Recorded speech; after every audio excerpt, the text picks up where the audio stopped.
Dictation start होगी 5 second में। Start.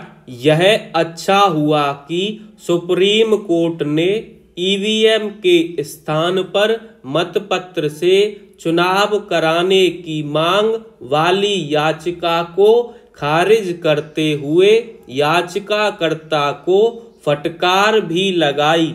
और भी अच्छा होता कि उसकी ओर से इस तरह की याचिकाएं दाखिल करने वालों को हतोत्साहित करने के लिए कुछ कदम उठाए जाते, क्योंकि रह रहकर ऐसी याचिकाएं सुप्रीम कोर्ट में दाखिल होती रहती हैं जिनमें ईवीएम में कोई ना कोई खामी गिनाकर उसे संदिग्ध बताया जाता है। यह सिलसिला थमना चाहिए, क्योंकि कुछ दलों, नेताओं और कथित लोकतंत्र हितैषियों ने ईवीएम को बदनाम करने को अपना पेशा बना लिया है। सुप्रीम कोर्ट ने यह सही कहा कि आखिर चुनाव हारने पर ही ईवीएम की शिकायत क्यों की जाती है। यह प्रश्न केवल याचिकाकर्ता के ही इरादों को बेनकाब करने वाला नहीं है, बल्कि उन नेताओं के दुष्प्रचार की पोल खोलने वाला भी है जो महाराष्ट्र के चुनावों के बाद ईवीएम को लेकर हाय तौबा मचाने में लगे हुए हैं। यह आश्चर्यजनक है कि जो महाराष्ट्र के चुनाव नतीजों के आधार पर ईवीएम को दोष दे रहे हैं, वही झारखंड के परिणामों पर मौन साधे हुए हैं।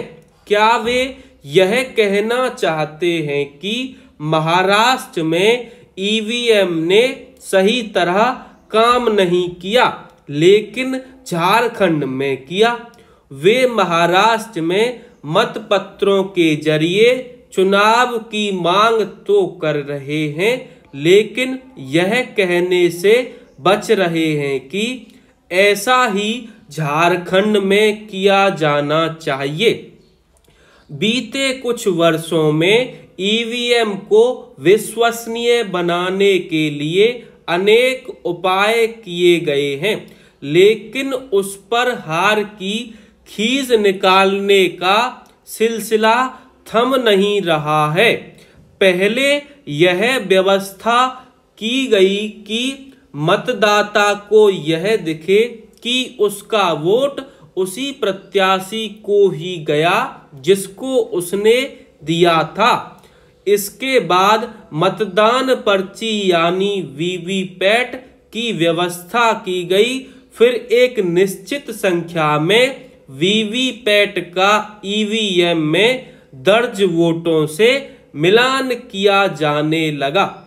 इस सब के बाद भी सदा असंतुष्ट रहने वालों को चैन नहीं। अब वे यह नई शिकायत लेकर आए हैं कि इस्तेमाल के बाद भी ईवीएम की बैटरी 99% कैसे दिखती है। चुनाव आयोग ने इसका जवाब दे दिया है, लेकिन दुष्प्रचार करने वालों की सेहत पर कोई असर नहीं।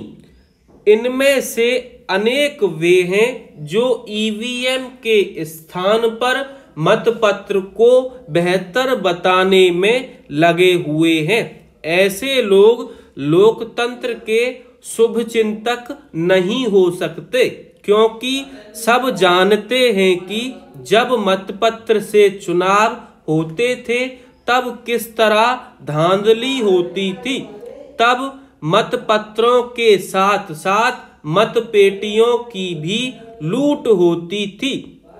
कुछ समय पहले बंगाल में पंचायत चुनाव के समय मतपेटियां तालाबों में पाई गई थी।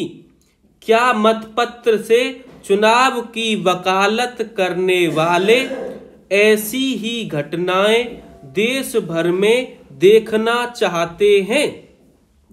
यदि नहीं तो फिर वे चुनाव प्रक्रिया को बैलगाड़ी युग में क्यों ले जाना चाहते हैं?